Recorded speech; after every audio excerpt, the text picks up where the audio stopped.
Hawaii was once a proud and independent kingdom ruled by powerful chieftains. Its history is one of unity, struggle, and resistance against foreign influence. Queen Liliuokalani, the last monarch, symbolizes this fight, embodying the unwavering spirit of her people as they faced overwhelming adversity. If you're fascinated by history and want to learn more about powerful leaders like Queen Liliuokalani, don't forget to hit the subscribe button and stay updated with our latest videos. Before European explorers arrived, the Hawaiian Islands were each ruled independently by powerful chieftains known as ali'i. Each island boasted its own leaders and distinct cultural traditions, with no unified rule across the archipelago. Historical background. In 1778, European navigator James Cook first encountered the Hawaiian Islands, naming them the Sandwich Islands. This marked the beginning of outside influence on the islands. In 1795, a visionary Hawaiian chieftain, Kamehameha, achieved an unprecedented feat. He unified the entire archipelago and declared himself King Kamehameha, the first of the Kingdom of Hawaii. Drawing inspiration from the British Union Jack, Kamehameha designed a flag for his newly unified kingdom, a design that would go on to become the flag of the state of Hawaii. The Kingdom of Hawaii was formally established in 1810 when Kamehameha the Great brought together all 8 major islands, uniting them under his rule. A skilled warrior and savvy politician, Kamehameha achieved this unification through a combination of military conquest and diplomatic negotiation. His reign marks the birth of the Hawaiian Kingdom as a sovereign, unified nation. In his quest to maintain peace and stability, Kamehameha implemented laws like the law of the splintered paddle, which safeguarded civilians from the violence of war. Under his leadership, the Hawaiian Kingdom experienced a period of relative stability and began forging trade relations with Western countries. When Kamehameha the Great passed away in 1819, his son, Liholiho, ascended to the throne. As king, Liholiho challenged traditional customs, most notably by abolishing the kapu, taboo, system, which had previously separated men and women during feasts. In 1820, the first Christian missionaries arrived in Hawaii, primarily from the United States.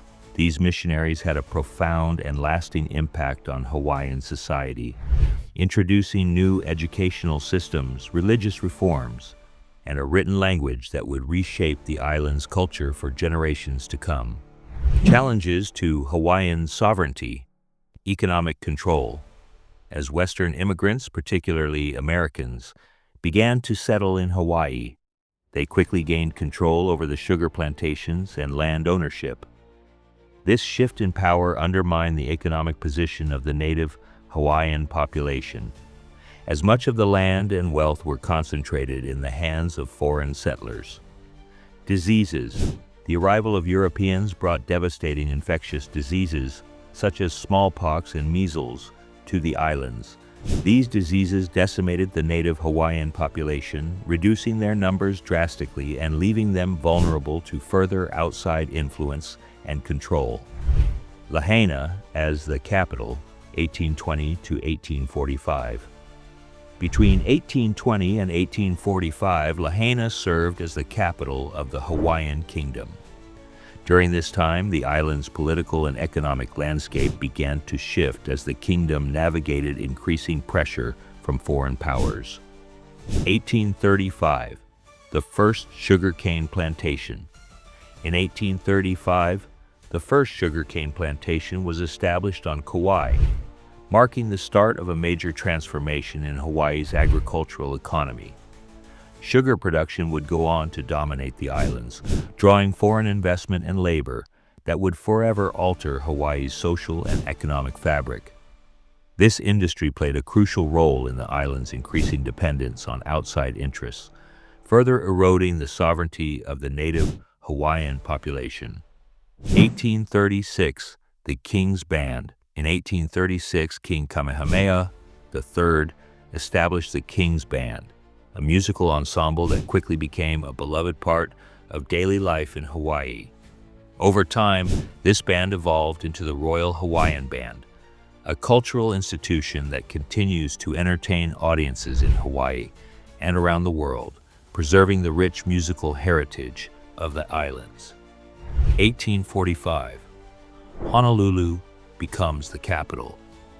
In 1845, Honolulu officially became the capital of the Hawaiian Kingdom, cementing its role as the political, economic, and cultural heart of the Hawaiian Islands. This move solidified Honolulu's importance in the Pacific, shaping its future as a global crossroads of commerce and culture. 1830s to 1848. The Great Mahele. The Great Mahele, initiated by King Kamehameha III in the 1830s, sought to adapt a Western system of land division to preserve Hawaiian lands. The islands were divided into three categories: one for the royal family, one for the chiefs, and one for the common people. While the intent was to safeguard native lands, the results were far from equitable. Less than 1% of the land ultimately went to the common people. The Kuleana Act, which required land claims to be filed within 2 years, left many Hawaiians at a disadvantage. The concept of private land ownership was foreign and often misunderstood, leading to widespread forfeiture of ancestral lands. 1874, the reign of King Kalakaua. In 1874, the throne of Hawaii passed to King Kalakaua, David Kalakaua, affectionately known as the Merry Monarch, due to his love of joy, festivities, and celebrations. His reign became a time of cultural and political revitalization for the Hawaiian Kingdom. Kalakaua traveled extensively across the islands, increasing his popularity, and worked to transform Hawaii's government into a constitutional monarchy, drawing inspiration from the British system. He remains the last monarch to wield significant power over the Hawaiian Kingdom. Kalakaua is especially remembered for reviving Hawaiian traditions that had been suppressed by earlier missionaries, including the hula dance. His efforts to restore Hawaiian culture are celebrated annually during the Merry Monarch Festival, and Kalakaua Avenue in Waikiki is named in his honor. 1881, Kalakaua's World Tour. In 1881, King Kalakaua made history as the first monarch to travel around the world. His grand tour of foreign nations solidified his diplomatic reach and influence. During his absence, his sister, Princess Lydia Kamakaeha, who would later become Queen Liliuokalani, served as regent, ensuring the continuity of leadership in Hawaii. Iolani Palace, a symbol of his commitment to modernizing the Hawaiian Kingdom, King Kalakaua commissioned the construction of Iolani Palace in Honolulu, a European-style residence. It became a symbol of Hawaii's sovereignty and progress, incorporating advanced technology like running water and electricity, making it the first royal palace in the world to feature such amenities. Today, Iolani Palace stands as the only royal palace still intact on U.S. soil, serving as a reminder of Hawaii's once sovereign status. 1887, tensions with the Missionary Party and the Hawaiian League. By 1887, tensions were rising between King Kalakaua and the increasingly powerful Missionary Party in Hawaii. The party accused the king of excessive extravagance, leading to a growing national debt, and they sought to replace him with his sister, Princess Lydia, or to abolish the monarchy altogether in favor of annexation to the United States. In response to these threats, pro-annexation forces formed the Hawaiian League. In 1887, the Hawaiian League, backed by armed force, used intimidation and political pressure to coerce King Kalakaua into signing a new constitution that drastically reduced the powers of the monarchy. The so-called Bayonet Constitution stripped the king of significant authority and handed much of the government's control to foreign interests, marking a critical turning point in Hawaii's path toward annexation. 1887, the Bayonet Constitution in 1887. Under immense pressure and duress, King Kalakaua was forced to sign the Bayonet Constitution. This new constitution drastically diminished the king's executive powers, giving the legislative body the ability to override his veto. It also required the king to seek prior approval from his cabinet before taking any significant actions. Effectively, the Bayonet Constitution stripped the monarchy of much of its authority, placing greater control in the hands of white settlers, American businessmen, and foreign powers. This marked a major shift in the political landscape of Hawaii, with the monarchy's power rapidly waning. 1890, the decline of King Kalakaua. By 1890, King Kalakaua's health began to deteriorate. Following his doctor's recommendation, he traveled to San Francisco for treatment. Tragically, his condition worsened and he passed away on January 20th, 1891. His body was returned to Honolulu aboard the U.S. warship Charleston. With no direct heirs to the throne, the leadership passed to his sister, Princess Liliuokalani. Kalakaua was laid to rest in the Royal Mausoleum of Hawaii on February 15, 1891. Mid-19th century, labor needs and immigration. As sugar plantations flourished in the 1850s, there was an increasing demand for labor. To meet this need, workers were recruited from various countries, beginning with China. Over time, waves of immigrants from Japan, Korea, the Philippines, and Portugal followed. These workers played a vital role in sustaining the booming sugar industry, which became the economic backbone of Hawaii and a critical factor in the island's growing dependency on foreign interests. 1891, Queen Liliuokalani and her legacy. In 1891, Queen Liliuokalani ascended to the throne, becoming the last monarch of Hawaii. A skilled composer, she famously wrote the iconic song Aloha Oe, which became an enduring symbol of Hawaii's cultural legacy. Throughout her reign, Liliuokalani became a symbol of resilience, navigating the kingdom's final years amidst personal and political challenges. Born into the royal family, Liliuokalani married John Owen Dominus, an American of European descent, in 1862. Dominus, originally from New York, moved to Hawaii and became part of the local elite. Their marriage symbolized the blending of Hawaiian and Western cultures. Despite their union, the relationship was strained due to Dominus's reserved nature and infidelity. Though the couple had no biological children, Liliuokalani adopted several children. Dominus passed away in 1899. The fall of the Kingdom Queen. Liliuokalani's reign was brief, lasting less than 3 years, yet it was marked by her efforts to revise the restrictive Bayonet Constitution. She sought to restore her powers and reinstate a more traditional Hawaiian governance. However, by this time, American and foreign interests controlled much of Hawaii's economy and politics, making such reforms nearly impossible. In 1893, after rising tensions and political maneuvering by American businessmen, Liliuokalani was overthrown in a coup. Following her overthrow, a provisional government, backed by American interests, established the Republic of Hawaii.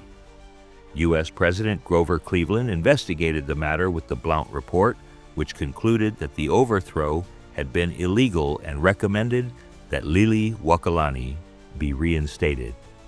Initially, the Queen refused to sign the agreement to restore her power, but by December 18, 1893, she reluctantly accepted the terms. Unfortunately, the provisional government had already rejected the proposal, and by July 4, 1894, the Republic of Hawaii was officially declared, bringing an end to the Hawaiian Kingdom. 1895. Arrest and abdication. In January 1895, Queen Liliuokalani was arrested after weapons were discovered in her garden, sparking accusations of her involvement in a failed uprising to restore the Hawaiian Kingdom. Though she denied any direct participation in the revolt, she was sentenced to 5 years of hard labor and fined $5,000. Due to her royal status, she was placed under house arrest in a small room within Iolani Palace. During her confinement, she was stripped of her royal title and forced to sign abdication papers, formally relinquishing her claim to the throne.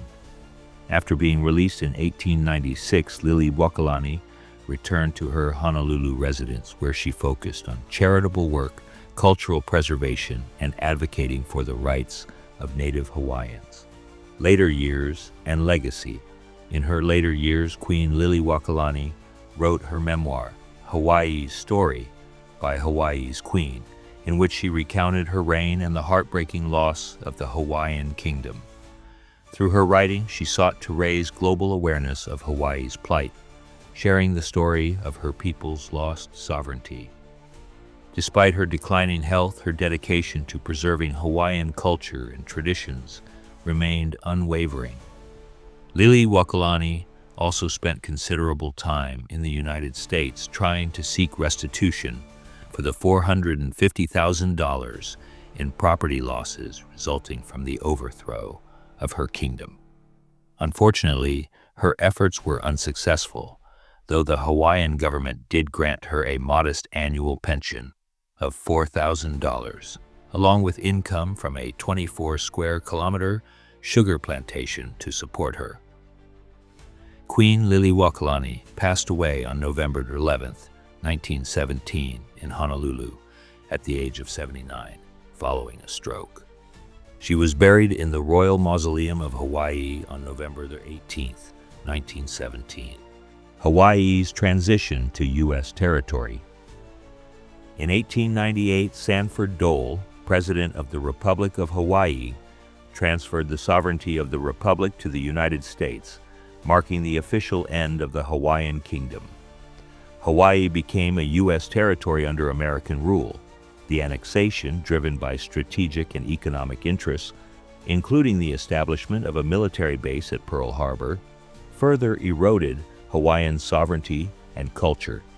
Much of the land fell into foreign hands, and the Hawaiian language and traditions began to decline. In 1900, Hawaii was formally declared a U.S. colony. The attack on Pearl Harbor in 1941 solidified Hawaii's role as a vital military outpost during World War II. Finally, in 1959, Hawaii became the 50th state of the United States. Cultural revival and influence. In the late 20th century, a native Hawaiian movement emerged focused on revitalizing the Hawaiian language, cultural practices, and land rights. Hawaii's cuisine, which blends indigenous and immigrant traditions, became a powerful symbol of this cultural revival. Dishes like poke, sashimi, and musubi, rice balls, reflect the fusion of Japanese and Hawaiian influences, offering a taste of the island's rich heritage. Today, visitors to Hawaii are encouraged to experience local food and immerse themselves in the vibrant cultural history of the state. Closing reflection on Queen Liliuokalani. Though Queen Liliuokalani never regained her throne, her connection to her royal identity and her devotion to her people endured throughout her life. She founded the Queen Liliuokalani Trust, which continues to support Hawaiian children and Native communities today. Her musical legacy, particularly her composition of the beloved song Aloha Oe, remains central to Hawaiian cultural expression. Queen Liliuokalani's story is one of courage, sacrifice, and resilience. Despite the loss of her kingdom, she became an enduring symbol of Hawaiian heritage, her unwavering commitment to preserving her people's culture standing as a testament to her strength. Her legacy continues to inspire generations, reminding us of Hawaii's profound historical and cultural significance. Although she never regained the throne, Queen Liliuokalani's dedication to preserving Hawaiian culture and her people's legacy remains a beacon of hope and strength, ensuring that the history of the Hawaiian kingdom lives on. Thanks for watching. If you enjoyed this story, be sure to subscribe for more captivating historical insights.